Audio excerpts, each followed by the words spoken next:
واي اللي هو العادي خالص، الروج ده بيطلع بمنتهى السهوله، ما بيثبتش خالص.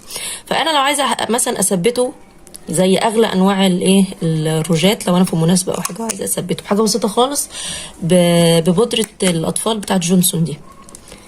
ماشي، فبودره الاطفال دي حطي منها الاول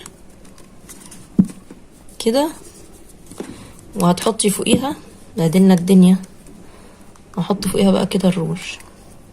تمام، ممكن تحطي تحت وتحطي روج وتحطي كمان فوقيه، هيثبت بقى كده ومش هيطلع تاني. شايفين؟ انا عايزه اقول لكم ان بودره جونسون دي حلوه قوي في تثبيت الروج، وفي تثبيت كمان الكريم الاساس. بتثبت المكياج كله، بتثبته حلو قوي.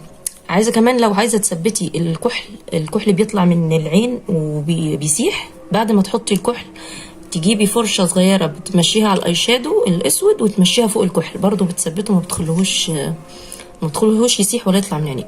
فدي حاجه انا جربتها كمان عملي، كنت في مناسبه حطيت منها وفضلت طول الفرح. يعني شوفوا الفرح بياخد فتره قد ايه، مثلا من المغرب لحد الساعه 1 بالليل وهو ثابت اهو. شايفين؟ ما بيطلعش خالص بسبب البودره دي.